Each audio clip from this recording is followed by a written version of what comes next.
大家好，歡迎嚟到樂天證券。我哋今日即將開始我哋嘅講座。我係你哋嘅節目主持人 Adrian。咁開始之前呢，先睇一個聲明。本講座內容只提供一般資訊，並不構成任何投資建議、邀約、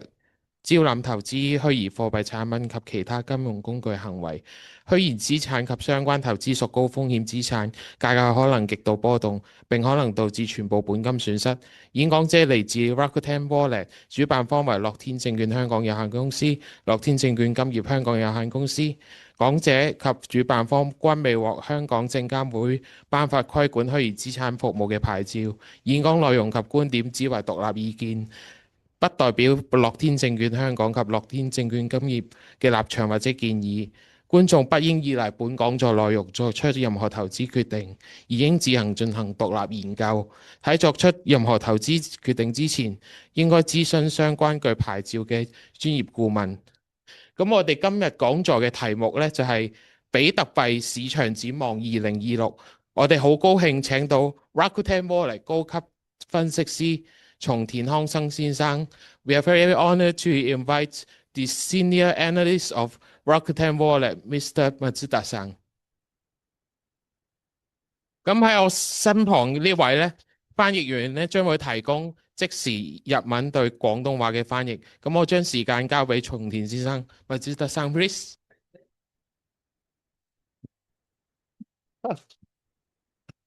どうもありがとうございます。楽天ウォレットの松田です。よろしくお願いします。多謝大家，我係樂天 Wallet 嘅松田嘅，請大家多多指教。はい。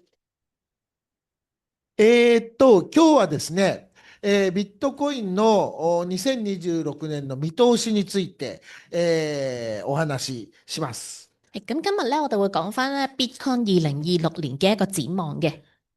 はい。で、ビットコインの見通しを話すんですけども、だからその前に、ビットコインの価格はどうやって決まるのかということを抑えないと予想はできないと思うんですね。咁當我哋喺度講翻呢個 Bitcoin 2026年嘅展望嘅時候咧，咁如果我哋係唔知道個 Bitcoin 係如何定價嘅話咧，我哋係好難去講解俾大家知嘅。はい。で、ビットコインの価格はどうやって決まるかっていうと、それは需給で決まるんですね。咁點樣去決定嘅咧？其實係一個需求去決定嘅。で、何を当たり前のことを言ってんだと、これはよく言われるんですけど、これはね、僕何回もこれを繰り返すのは、香港の方は分かんないんですけど、日本人はともかく物の値段が需給で決まるという考え方が苦手なんです。咁大家可能會覺得啊，呢個 demand and supply 呢樣嘢啊，供求同埋呢個提供係定價，其實係一樣大家個個都知㗎啦咁樣嘅嘢。咁或者其實咧喺日本嚟講咧，好多人咧都會覺得一個定價咧其實係由一個成本去定價嘅。咁所以喺日本人嘅一個感覺裏面咧，係覺得好難去掌握到呢樣嘢。というのはですね、要は日本人はすぐに物の値段はコストで決まると思うんですね。日本人咧好快就會覺得咧，每一樣嘢嘅價錢啦，都係由佢嘅成本去推斷嘅。で、これは間違いなんですよ。咁呢樣嘢唔係錯嘅。そうなんですよ。物の値段はコストで決まるという考え方は実は存在して、物の値段っていうのはそこに投入された労働力、それによって本源的価値があって、そこに適正な利益をね、乗せて売るべきだという考え方、これは存在するんですね。咁有好多人嘅諗法就係會覺得一樣嘢嘅定價咧，就係譬如我哋擺一個成本落去啦，佢做呢樣嘢出嚟係要用咗幾多錢啦，投入咗幾多嘅勞動力落去啦，然後再加埋一個公司裡面嘅一啲成本啦，一個佢哋自己一個合適嘅一個利益喺裡面之後咧，再成為一個定價嘅。はい。で、それはね、労働価値説って言って、これはマルクス経済学の考え方で、だから昔の中國だとかソ連はそれに従ってやろうとしたんですよね。咁咧呢個咧係一個基於一個勞動嘅一個諗法咧，其實係好耐以前已經存在喺中國咧，都係會有大家會覺得啊，我哋一樣嘢嘅定價咧就係咁樣定落嚟㗎啦，係一個普通嘅經濟學嘅一個理論嚟嘅。でも、ここ香港も市場経済を導入してますよね。で、市場経済っていうのは、その物の価格はマーケットが決まると。で、マーケットの価格っていうのは、需要と供給、これが一致するところを一致するところを求めて価格を上下させると。で、価格を上下させて需要と供給の數を合わせる仕組みなんで、そこで決まる価格は需給で決まるんです。咁香港咧，其實大家都可能已經習慣咗咧，就係我哋其實有兩條線啦，一條係一個需求線咧，一個係一個供應線啦。咁而我哋香港都係實行咗呢個市場價格啦，因此就係當我哋唔同有一條線係有一個 balance 喺度嘅，當我哋嘅供應啦同埋呢個需求咧唔同移動嘅時候咧，佢嘅價格咧亦都會上下變動嘅。はい。で、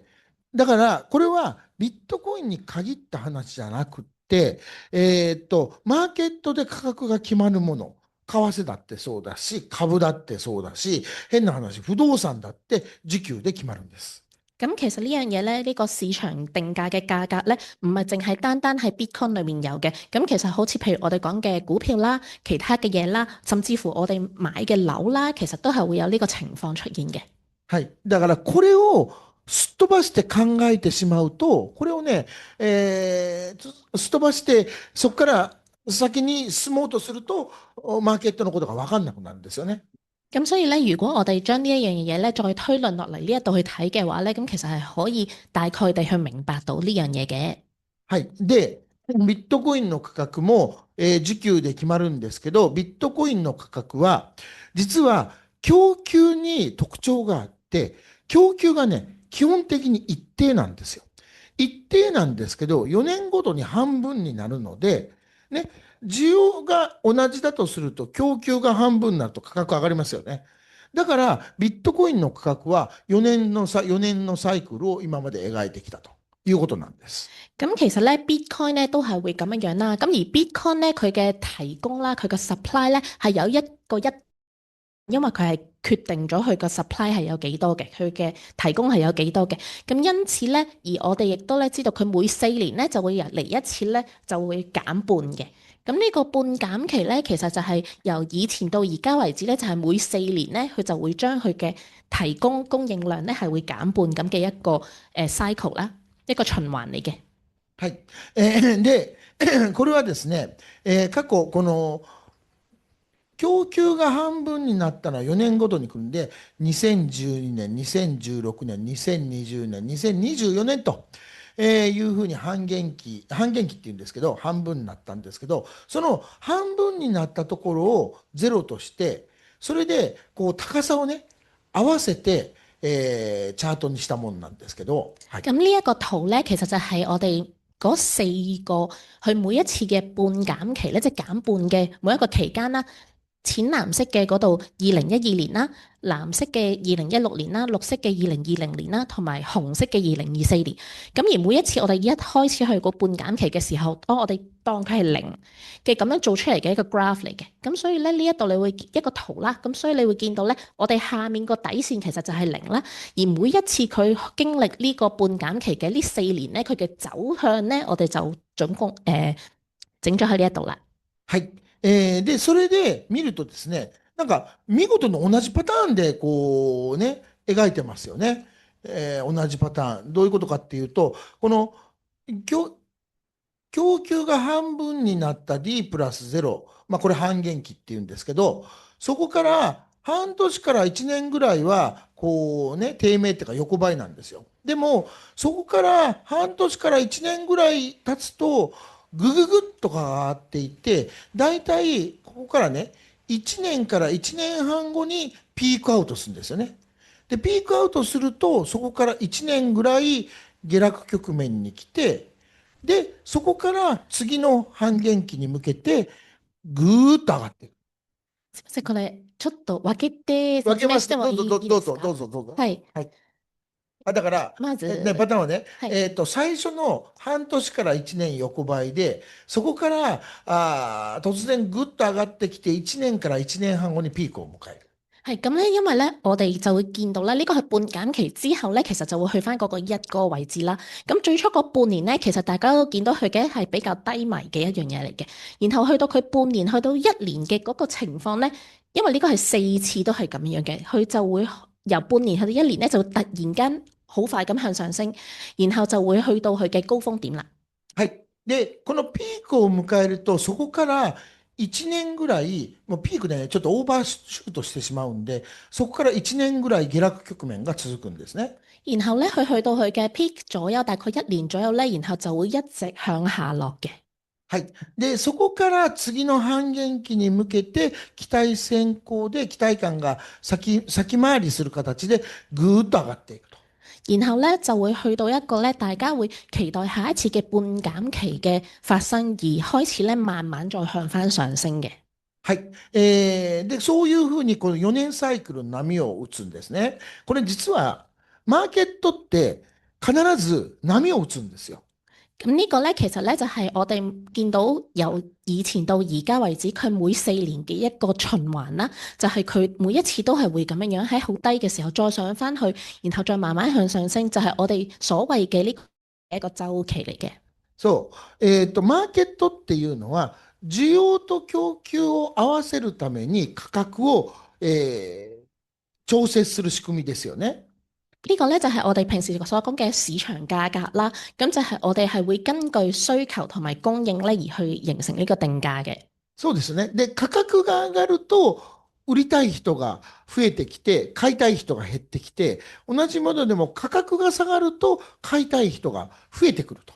いうことで、常にこういうふうにこうバウンドす、上下にバウンドするんですね。咁呢個市場價格其實譬如啦，每當我哋嘅價格比較高嘅時候咧，持有嘅人咧就會好想買啦，但係買嘅人嘅意欲會比較低嘅。咁而當個價格比較低嘅時候咧，想買嘅人就會比較多啲，但係想賣嘅人就會比較少嘅。はい呢個就係市場價格嘅情況啦。はい。で、それを横軸を時間軸にすると、こうやって、こうね、ボールが跳ねるように上下運動してるんで、それをこう横にすると、常にこういうふうに波を打つと。これはね、別にビットコインに限った話じゃなくて、相場はすべてすべからく波を打つということです。咁其實就因為有呢個市場價格嘅情況啦，咁所以其實唔單止係 Bitcoin 嘅，喺呢個市場價格所影響嘅呢一個價錢上面呢個價格咧，其實一直咧都係會有一個浪喺度嘅，咁就一直呢4年啦，然後就會有一個浪，然後再一個浪咁嘅情況嘅。はい。で、ビットコインの場合、今回の場合ね、この半減期からこの横軸がですね、何倍になったかなんですけど、今回は 1.9 倍で、ピークアウトしましたと。で、ここからね、これちょっと古くって、さらに下がってこの1倍ぐらいまでもう来ちゃってるんですね。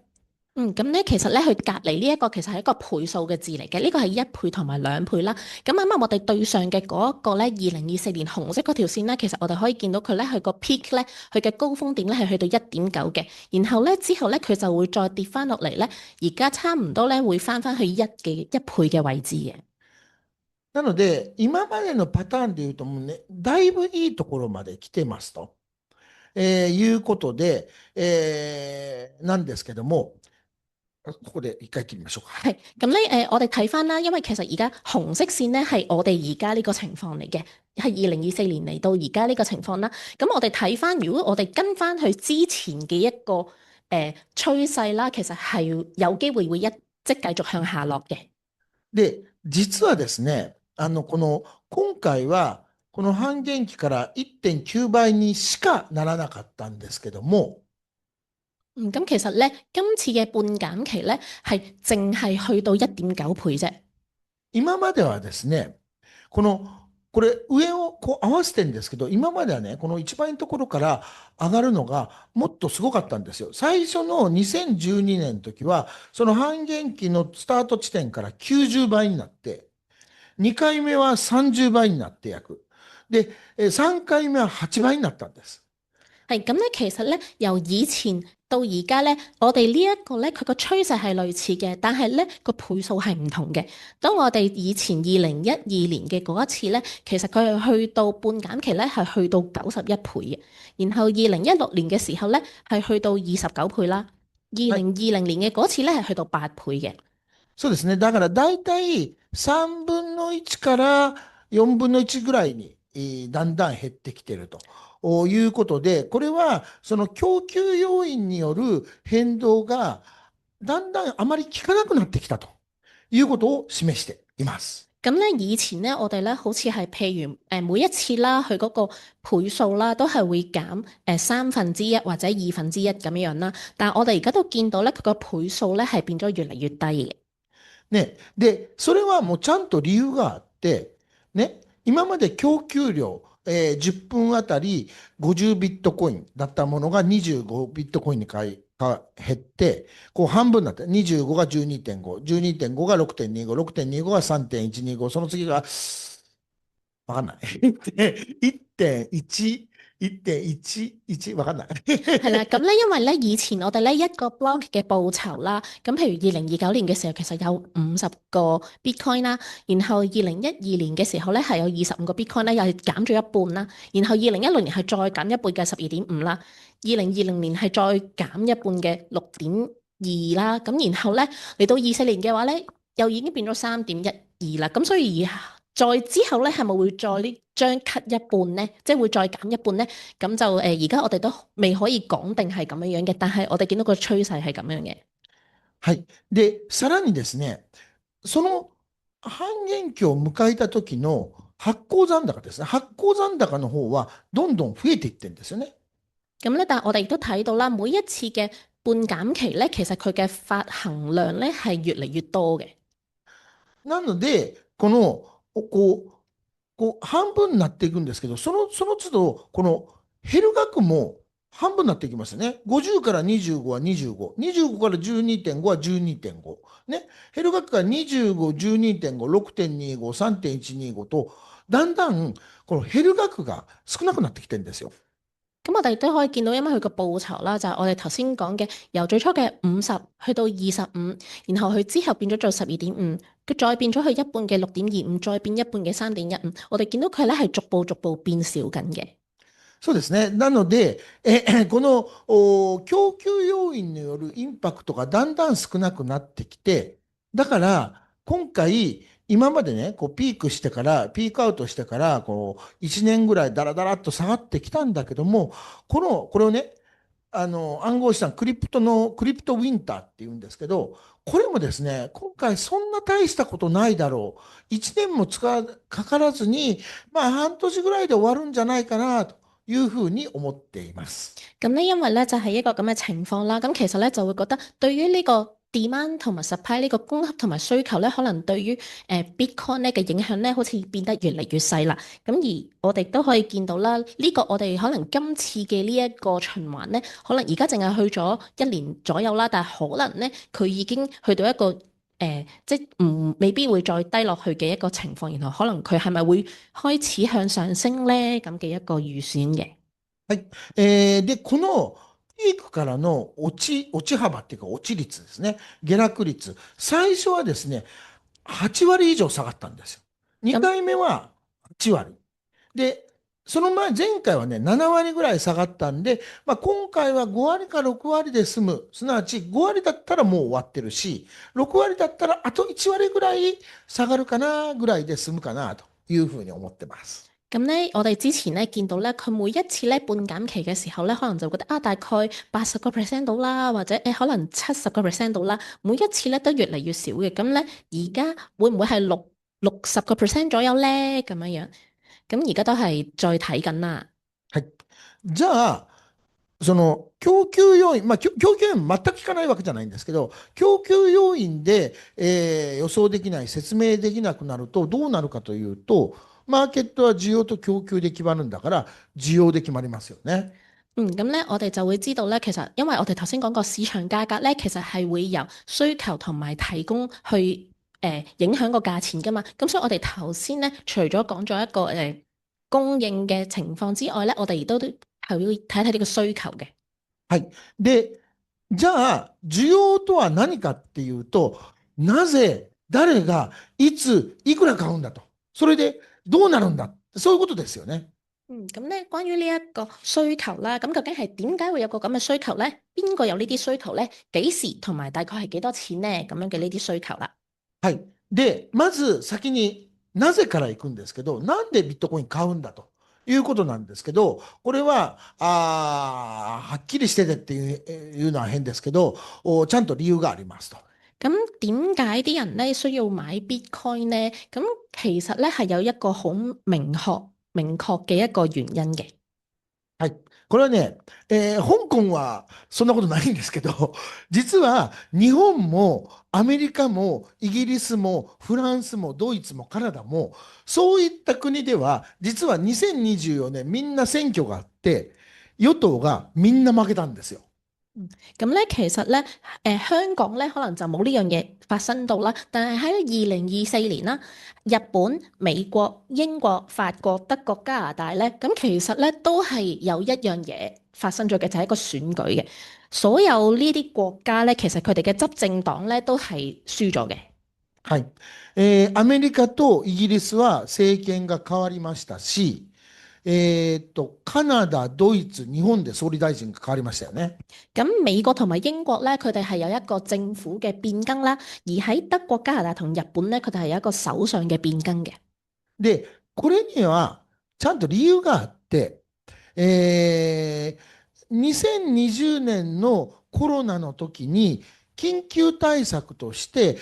世界中のいろんな国はお金をいっぱい供給して、お金を吸ってみんなに配ると、もう直接配るということをやったわけですよね。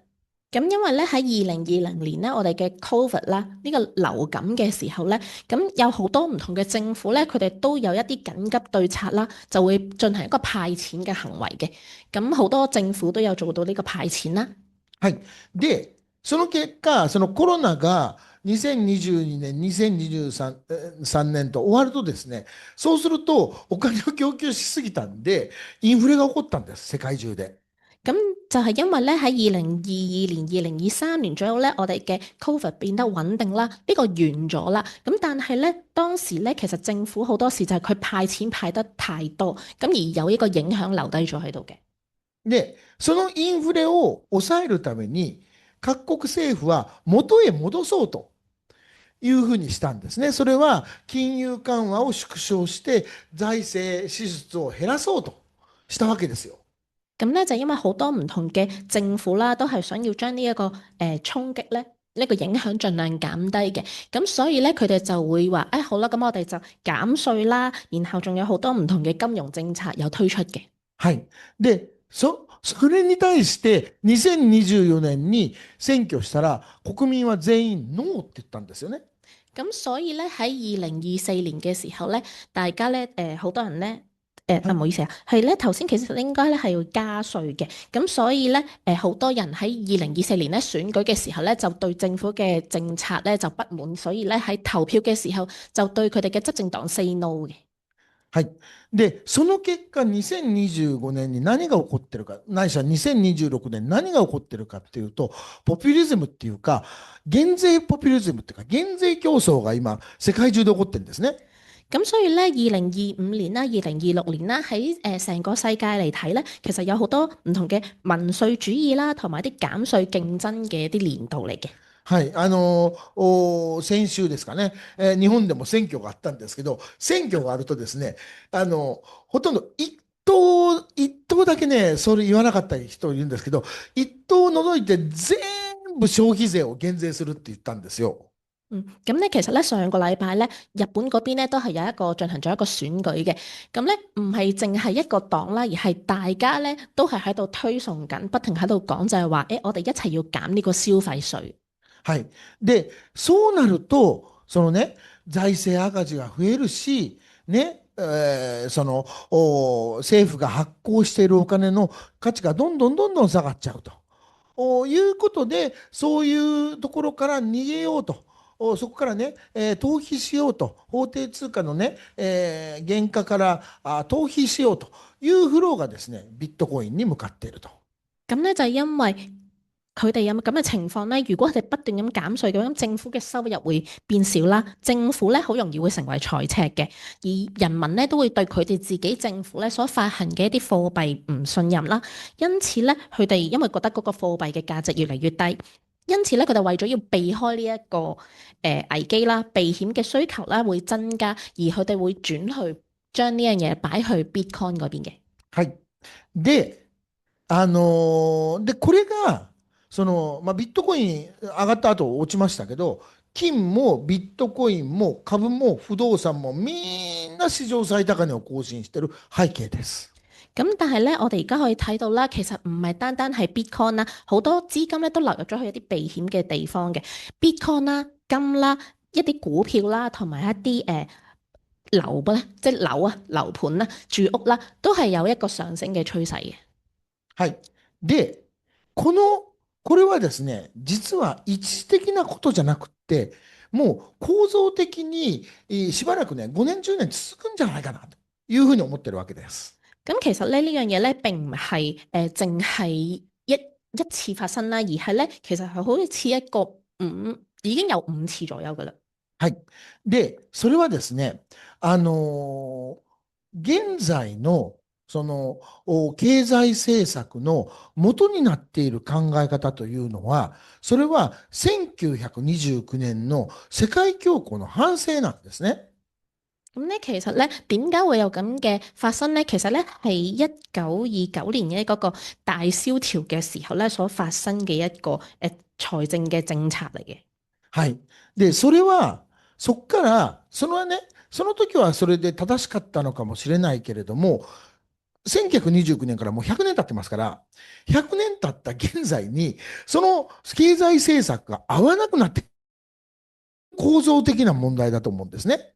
咁咧，因為咧，其實當時咧，佢呢個大蕭條嘅嗰個所提出嘅呢個財政平衡正統嘅觀念啦，咁係有當時係可能真係幫到個社會嘅，但係咧去到而家，因為已經差唔多過咗100年啦，所以咧呢個政策可能對於我哋而家嘅情況咧已經唔大切合啦。はい。ケインズさんというね、今のもう経済政策の基礎を作った人なんですけど、この人は1929年の大恐慌の理由は、当時の、硬直した財政均衡主義、これに原因があると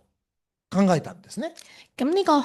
哋而家嘅呢一個理論裡面咧，就有一個叫做當年1929年左右咧嗰個海恩斯啦 Keynes 嘅呢一位咧，佢就提出咗咧1929年大蕭條嘅原因係因為僵化嘅財政平衡正統觀念啦。はい。だから、不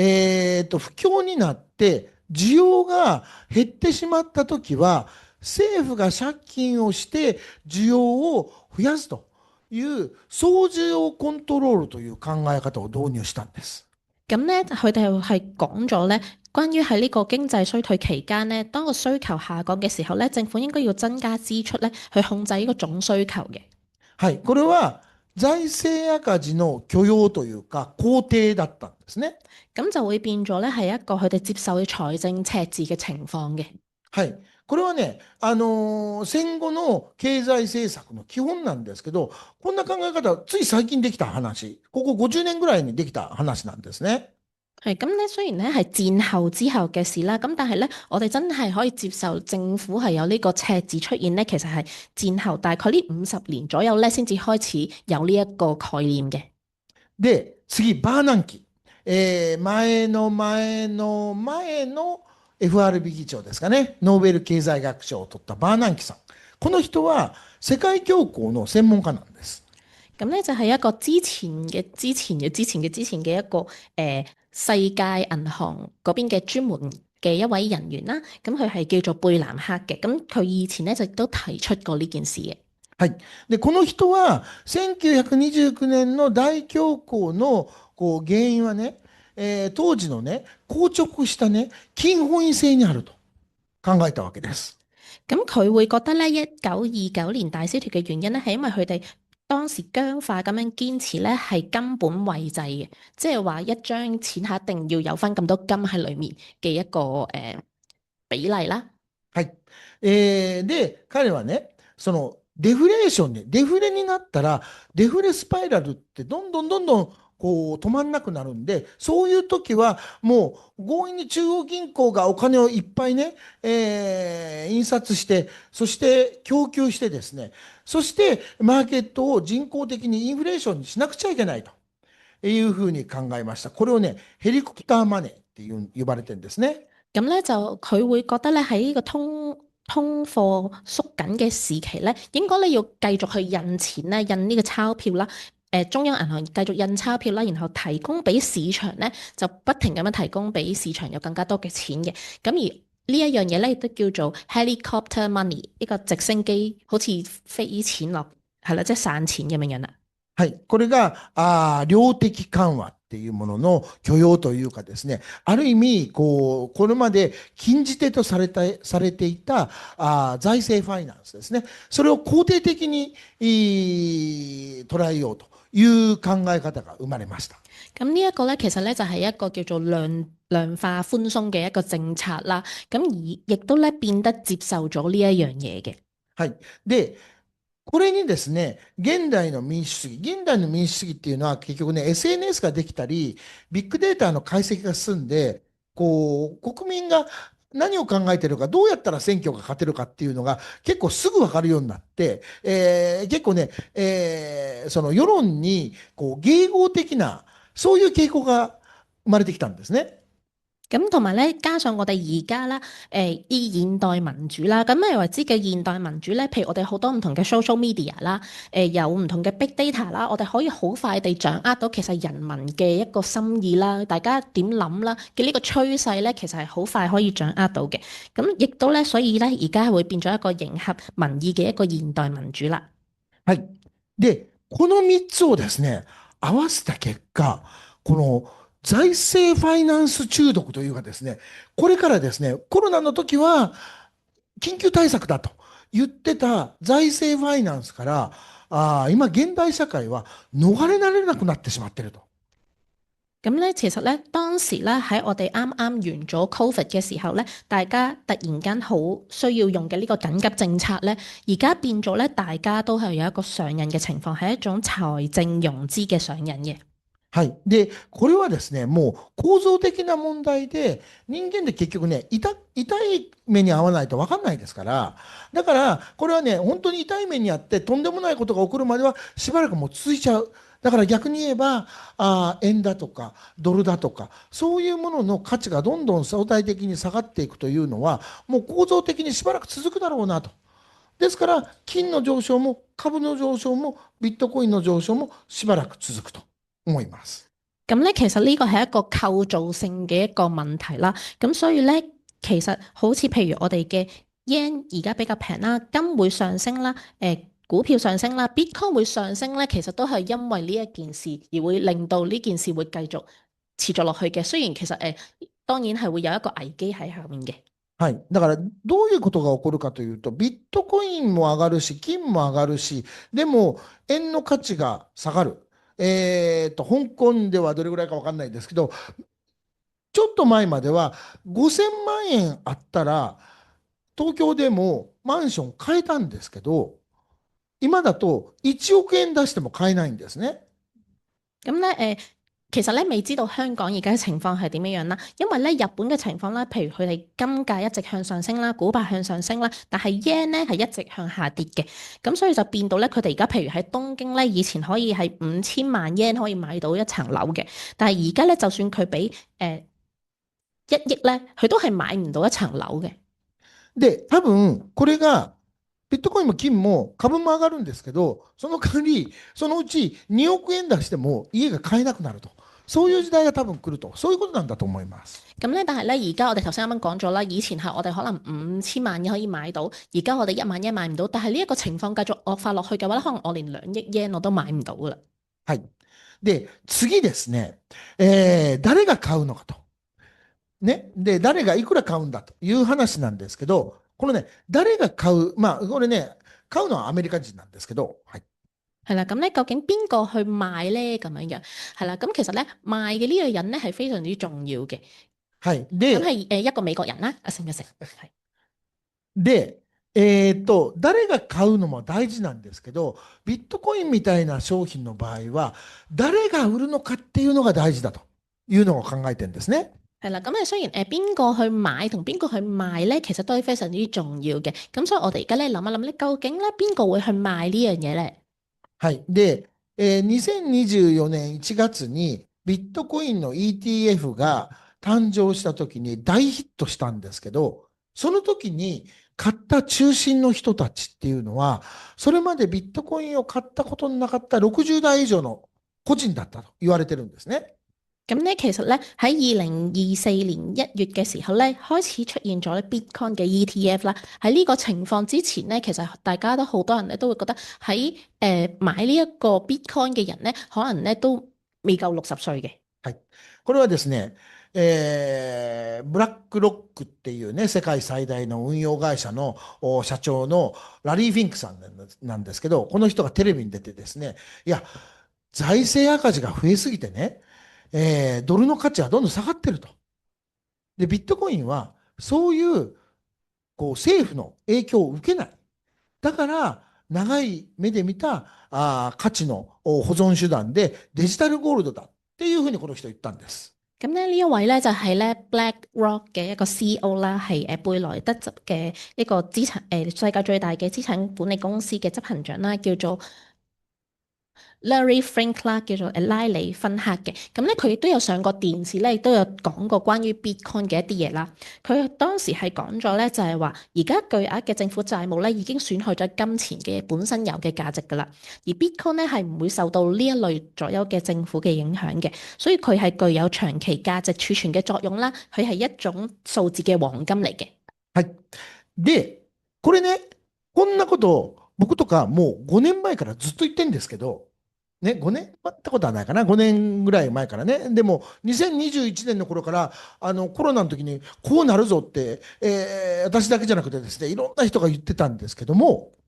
でも大事なのは、同じことをラリー・フィンクが言うっていうことが大事なんですね。咁其實呢樣嘢咧，喺大概5年前左右咧，松田先生一直都已經提出緊㗎啦。咁但係咧，而家咧點解會咁重要？好多人都已經講過呢樣嘢啦。但係最重要嘅就係因為而家連呢一個 BlackRock 嘅 CEO Larry Fink 咧都有提出呢一樣嘢嘅，所以係非常之重要。はい。どういうことかっていうと、僕がいくらこの同じことを言ってもですね、アメリカの60代以上の人には刺さらないわけですよ。でも、ラリー・フィンクが同じことを言ったら、まあ、ラリー・フィンクが言うんだったら、ちょっと信用してみようかなというふうに思って、ビットコインの ETF を買った人がいっぱい出てきたということなんです。咁咧點解會咁重要咧？就因為就算松田先生一直喺度講呢一啲咁嘅資訊咧，美國嗰邊嘅60幾歲嘅人民咧，佢哋係唔會聽到嘅。咁但係因為而家咧，佢哋係會覺得Bitcoin 呢啲嘢就都唔知係唔係嘅，佢哋就唔信嘅。咁但係而家咧，因為係連呢個 BlackRock 嘅 CEO 咧 Larry Fink 都有咁講呢件事咧，咁所以而去到美國嗰邊，佢哋60歲左右嘅人連佢都咁講啦，咁應該可以相信下佢講嘅嘢喎，咁樣樣，而引致到咧有好多人去買呢個 Bitcoin 嘅 ETF 嘅。はい。で、それとね、同じようなことが今、アメリカで起ころうとしているということなんです。咁所以咧，而因為有咁嘅事情啦，而家美國嗰邊咧係大家都話原來可以咁樣樣做嘅，咁所以咧大家都開始咧想要再做呢一樣嘢出嚟嘅。はい。モルガン・スタンレーね。モルガン・スタンレーが、モルガン・スタンレーの傘下にですね、モルガン・スタンレーはフィナンシャルアドバイザーがね、確かね、1.6万人いるんですね。係咁咧，摩根士丹利咧，咁佢本身嘅資產管理規模咧係大概6兆嘅美金啦。そうですね。まあ、ここにいらしている方とかはね、お金いっぱい持ってらっしゃって、ご存知かもしれないですけど、銀行だとか金融機関は、普通の人はね、窓口に自分で行かなくちゃいけないんですけど、お金がいっぱい持ってる人はね、ちゃんと担当者がついて、そういう人がね、いろんなアドバイスしてくれるんですよ。係啦，當然啦，摩根士丹利佢呢度攞嘅錢，當然佢自己而家係持有好多唔同嘅一個現金啦。咁其實咧，如果我哋普通平時去銀行嘅呢一個個人 individual，你喺銀行，如果當你係有一個好大嘅一個存款額嘅時候咧，咁通常銀行咧會專登派一個負責人去跟進你嘅戶口噶嘛。はい。で、このモルガン・スタンレーが去年の10月、それまではね、そのフィナンシャルアドバイザーにビットコインの ETF をこう勧誘することを禁じてたんですけど、それを方針変えてですね、大体お客さんのリスク選考に合わせて、ポートフォリオの0から4%組み入れることを推奨し始めたんです。すみません、ファイナンシャルなそのビットコインを購入する禁止しているのはどこから禁止されてるんですか？そのモルガン・スタンレーですか？はい。モルガン・スタン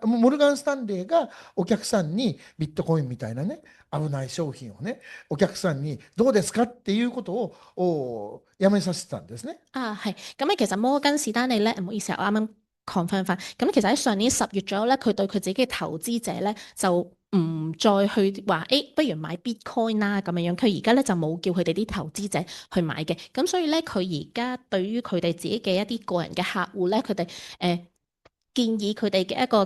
即係嗰啲投資嘅比例咧係0至4%嘅。はい。で、次、バンコブアメリカ。バンコブアメリカはバンコブアメリカメルリンチですから、メルリンチのそういうね、富裕層部門、ここでのお客さんに去年の12月に、お客さんにこう資産の 1% から 4% ビットコインとかのね、こうリスクエクスポージをし始めたんです。咁而美國銀行嗰邊啦，咁亦都係一個比較大嘅一個機構啦。咁其實咧，佢哋喺上年嘅12月開始咧，就建議佢哋自己嘅客戶咧，喺呢個投資比例嘅時候咧，Bitcoin 嘅呢個風險性咧，因為 Bitcoin 嘅風險性啦，所以佢哋建議佢哋嘅客戶呢個比例係1至4%嘅。はい。で、この2026年の上半期にチャールズ・シュワブっていうのはネット証券大手なんですけど、ここがですね、実際ビットコインの現物の取引を自分のプラットフォームで売り始めます。咁咧呢個 Charles Secret 咧係叫嘉信理財嘅，咁佢都係美國嘅一間好大間嘅一個投資公司啦。佢喺2026年啱啱開始嘅呢一個情況咧，佢咧就開始建議咧係買一啲實物嘅一啲 trade 嘅。はい。チャールズ・シュワブっていうと、香港でいうと、あれ、普通証券っていうんでしたっけ？ムーム証券っていうんでしたっけ？香港咧可能係叫做普通證券或者係咪叫做 Moomoo 證券咧？呢一個 Charles Secret 喺香港。そうですね。で、僕、普通なのかムームなのか分かんないんですけど、どっちなんですけど、普通とかムームも最近ビットコインをプラットフォームに入れ始めましたよね。係啦，咁咧唔係好知道咧喺香港佢係咪叫做普通證券定係叫做 Moomoo 證券啦？咁我哋都知道咧，其實呢兩個平台咧最近咧都開始有一個賣 Bitcoin 嘅平台開始咗嘅。はい。で、モルガン・スタンレー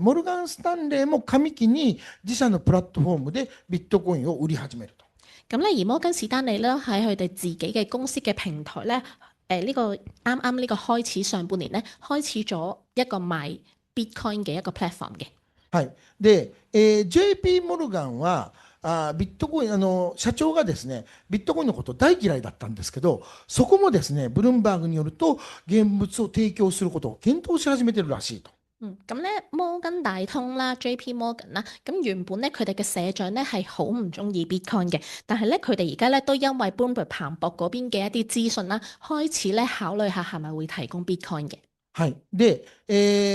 欧州でもですね、サンタンデールと BBVA っていうスペインの大手2行がですね、去年の第3四半期、第4四半期に現物取引を始めて、フランスでも BPCE っていうね、ナテックスっていうところの親会社なんですけど、これが現物取引を始めたと。どうも、ドイツバンクも現物をやることを検討しているらしいということで、はい。係啦，咁關於西班牙嗰度咧有兩間咧嘅 BBVA 同埋呢個叫 Santander 嘅呢個銀行啦，佢哋亦都已經開始喺2025年嘅第3期同第4期咧開始咗呢個正式買入可以買 Bitcoin 啦。而法國咧 BPCE 咧亦都喺2025年咧開始咗呢個可以正式買 Bitcoin 嘅。而德國啦，佢呢個 Commerce 同埋 Deutsche 嘅一個銀行啦，佢哋都開始咗。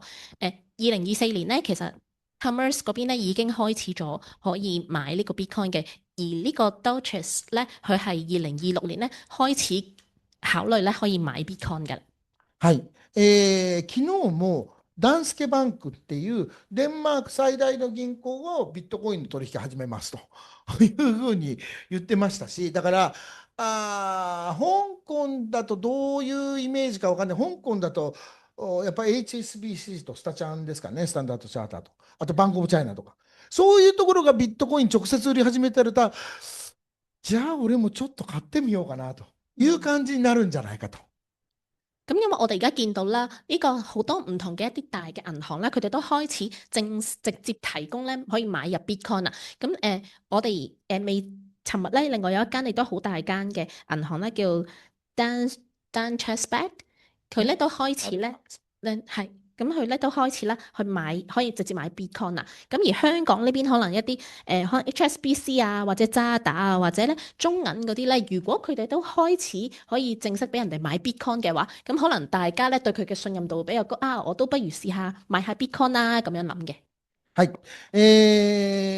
で、こういう動きがあったのは別に彼らがビットコインが好きだからそうしてるわけじゃなくって、そういうお客さんのニーズが膨らんできたからみんな一生懸命対応してると。そういう背景があるんですね。咁其實咧，佢哋會開始進行呢一個行動咧，俾大家買 Bitcoin 係咪因為啲銀行呢啲機構好中意 Bitcoin 咧？其實並唔係咁樣樣嘅，而係因為佢哋咧收到好大量嘅一個，因為基於客人嘅要求，佢哋好想要去買入，所以佢哋咧就跟翻呢個 flow 而去俾大家開放咗呢樣嘢，去提供俾大家可以直接買 Bitcoin 嘅一個服務嘅。はい。というのはですね、今、アメリカの成人のビットコインとか暗号資産のね、普及率って、2割ちょっとだって言われてて、調査によって違うんですけど、3割だっていう人もいるんですけど、この3割っていうのが、そのiPhone とかね、スマホとか、ああいうものが、普及が一気にこう広がる、クリティカルマスっていうんですけど、そこにもうすぐ到達するかもしれないというところなんで、各金融機関が一斉に対応を始めていると、そういうことがあるんです。咁咧，其實咧，好似一啲 iPhone 嘅普及率咁樣樣啦，咁佢哋而家都覺得咧，而家 Bitcoin 咧喺美國嚟講咧，即係一個成人啦，佢哋而家有幾多人係持有 Bitcoin 嘅咧？咁啲人之前就話2成啊、3成啊左右咁樣，但係因為咧見到真係越嚟越多人好似 iPhone 咁樣嘅普及性咁樣一直喺度向上升，因此咧就令到唔同嘅機構咧都開始提供呢個 Bitcoin 嘅服務嘅。はい。で、モルガン・スタンレーとバンカメ・メリルのそのね、ウェルスマネージメント、そういうね、フィナンシャルアドバイザーが管理してる資産って10兆ドルありますし、チャールズ・シュワブが管理している運用残高って13兆ドルあるんですね。咁摩根士丹利同埋即係摩根士丹利同埋美國銀行啦，佢哋持有嘅而家可以運用到嘅資金大概有10兆美元啦，而呢一個 Charles Schwab 嘉信財政咧，佢大概咧係有可以控制到13兆嘅美元嘅。はい。で、そこからですね、そこから一体いくら資金が流入するかはちょっと分かんないんですけど、仮にね、だいたい 0.1% から 0.4% ぐらい入ってくるというふうに仮定すると、約500億ドル以上の資金が入ってくるという計算になります。咁因為佢哋所持有嘅資金同埋佢哋而家建議緊佢哋客人咧嘅一個配置啦，咁所以如果 total 計翻起佢係如果有13兆美元，然後咧佢哋係用翻每人可能買0.1% 咁樣嘅話咧，咁就可能咧係大概有150億美元，咁所以咧總共嘅一個潛在購買力咧其實係有550億美元嘅，係有機會會流入 Bitcoin 嘅。はい。で、この500億ドル、550億ドルですね。550億ドルっていう資金が入ってきた時のインパクトがどれぐらいなのかということを考えると、大体ですね、2年前にアメリカでビットコイン ETF が始まって、そこから流入した金額っていうのが、だいたい550億ドルなんですね。係咁咧，我哋可以睇一睇翻啦，一個預計啦。好似我哋之前咧，其實喺2年前啦，當呢個 Bitcoin ETF 咧流入嘅時候咧，大概咧係有250億美元咧係流入咗嘅。咁喺嗰度咁樣嘅情況咧，而家究竟係大概會升幾多咧？咁樣樣。はい。で、今までのパターンだと、大体ですね、250億ドルぐらい資金が入ってくると5万ドル上がる。だから500億ドルぐらい入ってくると10万ドル上がるんじゃないかなというふうに思っていて、今、価格のボトムって6万ドルなんで、そこで、そこから10万ドル、マックスで10万ドルぐらいは一時的に上がるんじゃないかなというふうに考えています。係啦，咁咧我哋咧當時咧有250億流入嘅時候咧，咁就大概咧可以升咗5萬美金嘅。咁所以咧，如果我哋諗緊有500億美元咧流入嘅話咧，咁係咪會去到10萬美元呢個價格？咁而家咧大概係6萬左右嘅一個價格嚟嘅。はい。で、じゃあ、いつ上がるんだということなんですけども、これはですね、ビットコインの価格っていうのは、アメリカの金融政策に非常によく反応するんですね。係啦，咁咧 Bitcoin 咧究竟幾時會開始上漲咧？咁其實咧亦都非常之咧會係反映係咧呢個美國嘅嗰個はい。聯邦基金利率嘅。はい。で、これもですね、実はこれも需要と供給の話で、ね、今ビットコインの供給の話ばっかりしてましたけど、ビットコインとドルの関係だったら、ドルの供給はどうなってんだということですよね。咁其實咧都係啦，我哋翻去我哋最初講嘅呢個價格啦，其實就係一個 demand and supply 需要同埋供求嘛。咁所以咧，我哋都要睇翻咧，究竟咧有幾多嘅需要，有幾多嘅提供。はい。で、そのドルの供給って何かって言ったら、それは金融政策で、どういうことかっていうと、金融政策っていうのは、もともとね、ドルの発行量があって、それを金利を高くしたり低くしたりして、それで、世の中に流通しているお金を増やしたり、減らしたり、この金利を調査することにして行ってるんですね。咁呢個價格咧原本咧就係一個金融嘅一個政策啦，咁就係政府啦，佢哋銀行咧就可以去定翻話，我哋而家咧有幾多嘅提供量，咁我對於翻呢一樣嘢，我哋會可以流通幾多，喺呢個世界可以流通幾多咧，咁佢可以控制呢樣嘢嘅。はい。で、で、さっきちらっと出た量的緩和っていうね、量的緩和っていうのは、ドルの発行量を増やすんですね。お金の数え方、国全体のお金の数って2つあって、ドルの発行残高と、あと、みんなの預金の総合計。この2つの考え方なんですよね。咁咧，其實咧有兩個唔同嘅方向啦。一個咧就係本身政府佢係諗住話要喺個市場可以流通到幾多啦。另外一個咧就係大家每個人自己係揸住幾多現金喺手，咁就係會有影響到呢樣嘢嘅。はい。で、金利がね、基本的には金利で調節するんですけど、もう金利がゼロになってしまうと、もうそれ以上下げられないんで、だからしょうがないから発行量をガツンと増やすと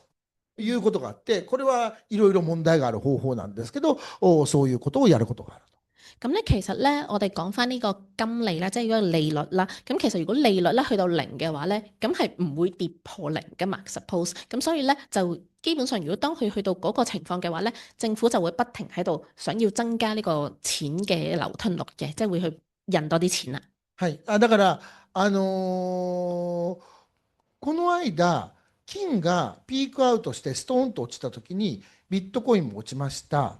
で、それは何でかっていうと、きっかけは、次の FRB 議長に、ウォーシュさんっていう人が指名されたからなんですね。FRBT ですか？はい。FRBT ですか？ FRB。係 FRB。係 FRB。咁咧之前咧前嗰排咧有一刻咧係突然間金價係突然間咚一聲咁樣跌咗落去噶嘛。咁而當時咧係 Bitcoin 亦都係一齊跌嘅。而點解會引致到呢一件事嘅原因咧，係因為有一個 FRB 嘅一個行動而引致嘅。はい。なんで、ウォーシュさんだと、金もビットコインも売られるかって言ったら、このウォーシュさんっていうのは、前35歳で、FRB の理事になったすごい人なんですけども、この人、たった5年で辞めちゃったんです。すみません，あの方の名前話ウォーシュ。Walsh，Walsh 咁有一位咧叫 Walsh 嘅先生啦，咁其實佢咧係35歲嘅啫，咁之前咧佢明明係一個 Bitcoin 嘅專家嚟嘅，咁但係咧佢做咗5年咧，然後就已經唔做啦。はい。で、なんでウォーシュさんが辞めたかというと、当時、バーナンキ議長が、ね、FRB の議長で、その人が進めてた量的緩和に反対して喧嘩して辞めたんじゃないかっていうふうに言われてるんですね。咁有啲人話點解咧佢會辭職唔做咧咁樣？咁有人咧就係講翻啦，係當時其實咧係有一個 FRB，即係佢嘅上司啦喺度提出話要量化寬鬆嘅時候，然後佢咧就拒絕，佢覺得唔好做呢件事啦咁樣樣，然後佢哋咧就鬧交，即係傾唔埋數而離職嘅。そうですね。バーナンキさんの回顧録には、俺はウォーシュとは喧嘩してないって書いてるんですけど、喧嘩してないって書いてるからこそ、ちょっと怪しいなと思われてると。咁咧點解我哋會咁樣諗咧？係因為其實咧佢有一個採訪裏面咧係講話，我冇同佢鬧交㗎咁講。咁但係因為就係又冇人問過佢，但係佢自己就話我冇同人鬧交㗎，咁係有啲奇怪嘅，突然間咁講。はい。なんで、いつ上がるのかというとですね、FRB が利下げを再開したらというふうに思っています。咁所以咧，究竟咧係幾時會開始升咧？就係呢個 FRB 咧，佢哋開始利上開。はい。ですか？利上開っていうの。だから利下げを再開。係，就係咧佢會嗰個利率咧開始咧可以再上升嘅時候嘅。はい。で、そうするとですね、じゃあビットコインこれからね、どんどんどんどん上がっていくのかというとですね、いや、実はそうじゃなくて、今年後半にもう一回落ちてですね、結局、年始の水準と同じところに結局戻ってくるだろうなというふうに思っています。係啦，咁咧而家咧係咪 Bitcoin 咧會一直好似一條線咁一直向上升咧？咁暫時都應該未必會係咁嘅，因為咧佢喺上咗少少又再落翻嚟啦，咁所以咧預計咧今年嘅年尾咧係咪又會翻去最初差唔多嘅價格咧咁樣樣？はい。で、そのきっかけは何かというとですね、おそらくですよ、おそらく今年のどっかで、ついに AI バブル、AI 株のバブル相場が終わるだろうと思っているからなんですね。咁咧點解會係咁樣樣咧？係因為咧有一個 risk 啦，又係就係會覺得咧今年可能會有一個 AI 泡沫爆破嘅情況出現嘅。はい。で、これ、赤いのがビットコイン相場で、青いのがゴールドなんですけど、係紅色嘅咧係 Bitcoin 嘅走勢啦，而藍色嗰條線咧係金嘅走勢嚟嘅。はい。で、去年のね、11月にゴールドはどんどん上がっていったのに、ビットコインはどんどん下がったということで、これは何があったかっていうと、AI 株大丈夫かというバブル崩壊懸念が高まったからなんですね。咁咧喺上年嘅11月咧，其實你見到嗰兩條線啦，紅色嗰個 Bitcoin 咧喺上年11月咧就一直向下跌嘅，而藍色嘅金價咧係有向上升嘅。而點解會有咁嘅情況咧？係因為大家咧有個懸念咧，就係諗緊AI 嘅 bubble 係咪將會爆破咧咁樣而引致嘅。はい。で、2月の頭にですね、ビットコインが下がって、金は、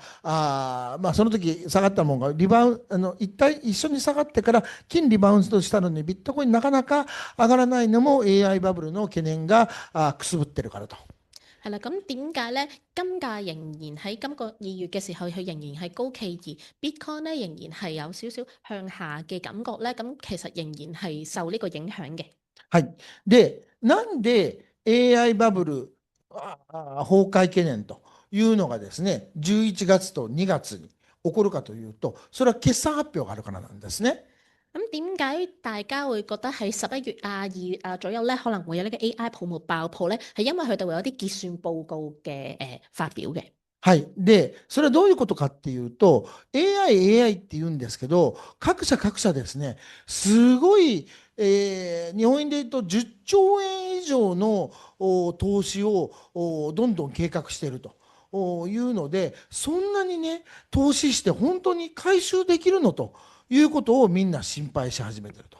咁咧點解會咁樣講咧？就因為其實有好多唔同嘅一啲公司啦，好似 Microsoft 啊、亞馬遜啊、Alphabet 啊嗰啲，其實咧佢哋對於 AI 呢樣嘢，佢哋放咗好多嘅金錢落去投資嘅，咁係超過咗呢個10幾億嘅呢個日元㗎啦，已經。咁所以大家都會有啲擔心，其實佢哋放咗咁多錢落去投資，係咪可以真係得到個咁多嘅回報，可以翻到本咧咁樣樣？はい。で、今のところは、まだ大丈夫だねというふうに言ってるんですけど、最終的にどっかでこのAI 相場は終わるだろうというふうに思っています。咁雖然咧到而家為止咧，大家都會覺得AI 係非常看好嘅咁樣樣，咁但係咧究竟呢一件事咧，呢個泡沫咧喺邊一個情況會爆破咧？咁其實都係有一個風險喺度嘅。はい。で、そのきっかけとなるのは、おそらくですね、日銀の利上げかアメリカの利下げ、この両方だろうというふうに考えています。咁咧另外咧就係會有一個呢個叫做套利交易嘅平倉嘅情況嘅。はい。で、これどういうことかっていうと、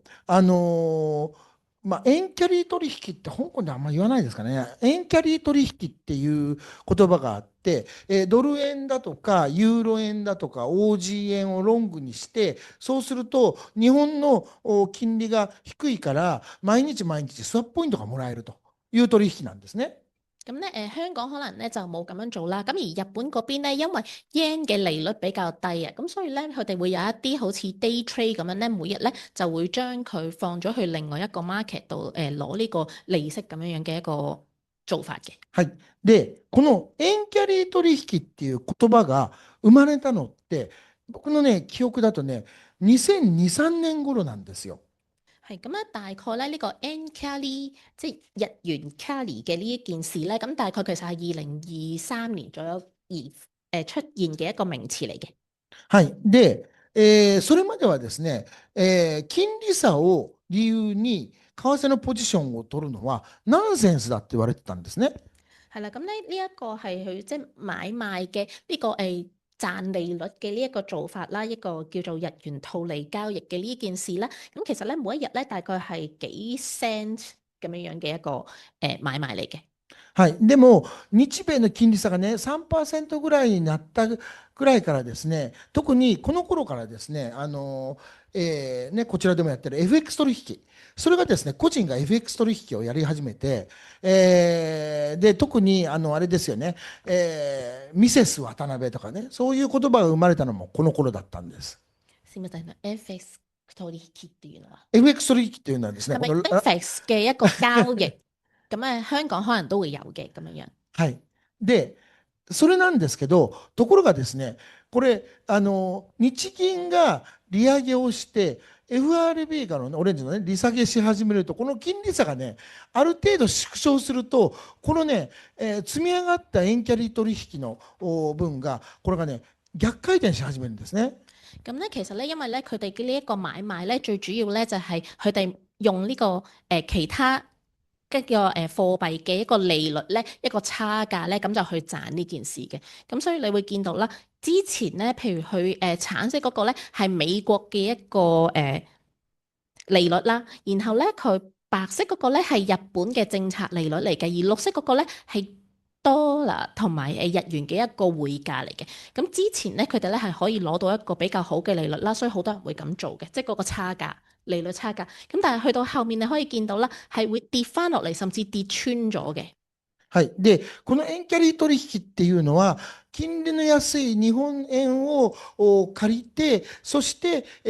アメリカだとか海外にこう流動性をお金を供給しているという取引で、これが